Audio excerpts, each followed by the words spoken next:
चलो फिर आज स्टार्ट करते हैं फिर से।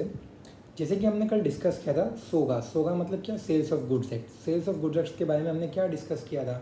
सबसे पहले इसका हमने इंट्रोडक्शन देखा था कि ना ये एक्ट कहाँ पर अप्लाई होता है, फिर उसके बाद ये कब से इफेक्ट में आया, और इसके पहले का भी मैंने आपको स्टोरी बता दिया था कि एक्ट बनता कैसे है। एक्ट बनने के लिए मैंने आपको पूरा इन डिटेल बताया था कि पार्लियामेंट में बिल जाता है, फिर बोथ हाउस में वो बिल पास होता है, फिर वहाँ से पास होने के बाद प्रेसिडेंट के पास जाता है।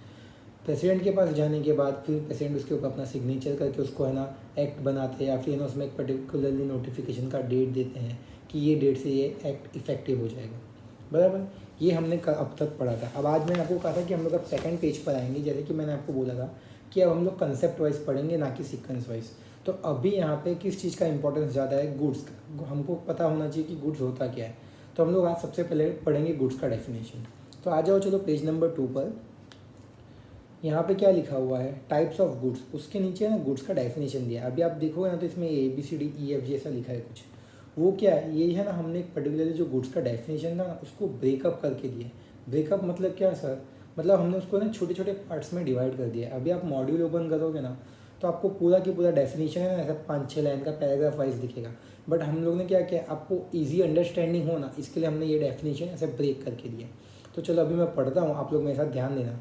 क्या लिखा है? Section 2 subsection 7, goods means every kind of movable property. अब आप एक काम करो, सबसे पहले यहीं पे रुक जाओ और जो मैं आपको बोल रहा हूँ ना वो पहले लिखो। क्या लिखना है आपको? Section 2 subsection 7, goods means every kind of movable property. अब आप सोचोगे सर यहीं पे रुक गए, अभी पूरा डेफिनेशन बाकी है, आपने तो आधी लाइन पढ़ा और यहीं पे रोक दिया।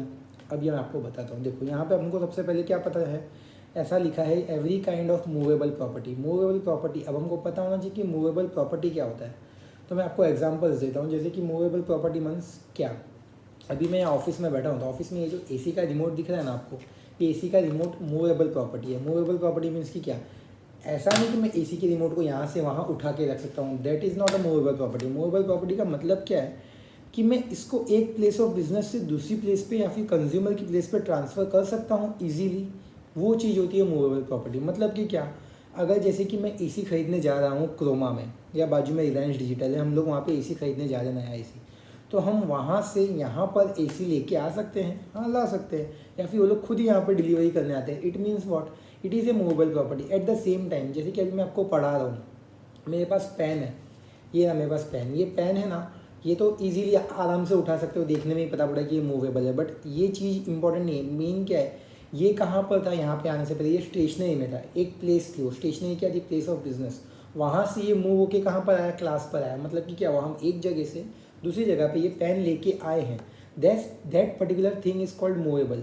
तो अभी आप बोलोगे सर इसमें कौन सा बड़ा ऐसा रॉकेट साइंस है? तो नो, कॉमन सी बात है कि भाई मूवेबल प्रॉपर्टी मतलब मूवेबल, जो चीज़ हम हिला सकते हैं। ऐसा नहीं होता है।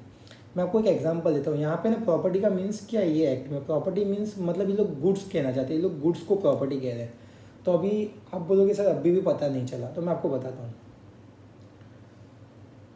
अगर मेरा स्टेशनरी बिजनेस है, पेन, पेंसिल, रबड़, शार्पनर, बुक्स, ये सब क्या होगा मेरे? Goods.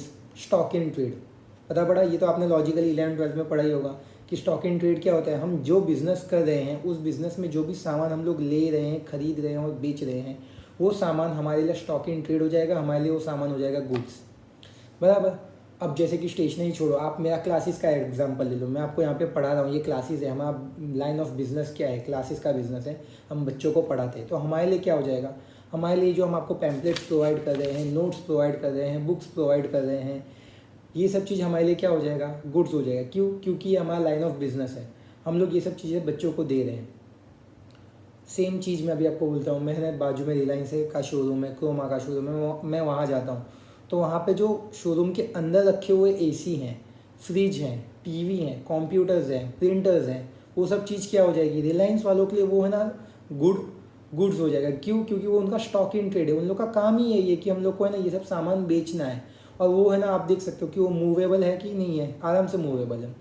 But at the same time अगर मैं कंस्ट्रक्शन बिजनेस में हूँ, मैं बिल्डर हूँ, मान लो सपोज आप समझो कि मेरा है ना कंस्ट्रक्शन बिजनेस है, आशीष का एंड कंस्ट्रक्शंस, बराबर। मैं एक बिल्डर हूँ, मैंने एक फ्लैट बनाया, पूरा बिल्डिंग बनाया, एक फ्लोर पे 4 फ्लैट है, बराबर। मैं वो बेच रहा हूँ, तो ये फ्लैट भी मेरे लिए तो गुड्स हुए कि नहीं हुए, स्टॉक इन ट्रेड हुआ कि नहीं हुआ, येस और नो, बोलो बताओ चलो, ये मेरा स्टॉक इन ट्रेड है या नहीं है? करेक्ट, ये मेरा स्टॉक इन ट्रेड है। बट क्या ये फ्लैट मूवेबल है? आप फ्लैट खरीदते हो तो ऐसा तो है नहीं कि बिल्डर आपको पैसे पेमेंट करने का फ्लैट 4 आदमी आते हैं फ्लैट उठा के आपके सर पे रखते कि लो सर आपका फ्लैट तैयार हो गया, फ्लैट लेके जाओ। ये होता है क्या? नहीं होता ना। तो मैं आपको वही बताना चाहता हूँ कि ये जो गुड्स का टर्म है ना, ये बहुत ही वाइडर टर्म है। अब ये गुड्स के अंदर दो चीज़ आती है, अभी आपको बोर्ड पे लिखा ना, आप नोट्स में ध्यान दो, ये गुड्स के अंदर दो चीज़ें आती हैं। गुड्स के अंदर कैसा होता है, मूवेबल गुड्स भी हो सकते हैं और इमूवेबल गुड्स भी हो सकते हैं। पर अभी हम लोग क्या पढ़ रहे हैं, अभी हम लोग सिर्फ मूवेबल गुड्स पढ़ रहे हैं। तो आप बोलोगे सर इमूवेबल गुड्स कहाँ पर आएगा, उसके लिए अलग एक्ट है। अभी हम लोग जो एक्ट पढ़ रहे हैं ना, सेल्स ऑफ गुड्स एक्ट, ये सिर्फ मूवेबल गुड्स के साथ डील करता है। तो आप है ना कभी भी कोई चीज़ को अगर आइडेंटिफाई कर रहे हो एज पर सेल्स ऑफ गुड्स एक्ट, तो आपको देखना है कि ये मूवेबल है, हाँ मूवेबल है, तो ये इस एक्ट में कवर होगा। अगर ये इमूवेबल है तो ऑब्वियसली वो गुड्स होगा, बट अगर वो इमूवेबल है तो फिर वो ये एक्ट में कवर नहीं होगा। पता पड़ा? ये देख लो, मैंने आपको देखने में, मैंने आपको स्टार्टिंग में ही बोला था कि डेफिनेशन आपको देखने में सिर्फ 4-5 लाइन का लगेगा, बट मैं चाहूँ ना तो मैं आधे घंटे तक ये डेफिनेशन को डिस्कस कर सकता हूँ। मेरे पास इतने एग्जाम्पल्स हैं ना कि आपने कभी सोचा नहीं होगा, आप लोगों के साथ ऐसा भी होता है। ये है सबसे इंपॉर्टेंट चीज़। तो अभी आपको पता पड़ा ना कि सबसे पहले अगर आपको है ना एज पर सेल्स ऑफ गुड्स एक्ट आपको आइडेंटिफाई करना है कि ये पर्टिकुलर चीज़ गुड्स है या नहीं है, तो आपको क्या पूछना है, ये मूवेबल है या नहीं है। अगर वो मूवेबल है तो हाँ वो हमारी डेफिनेशन में कवर हो रहा है, और अगर नहीं है तो वो नहीं हो रहा है।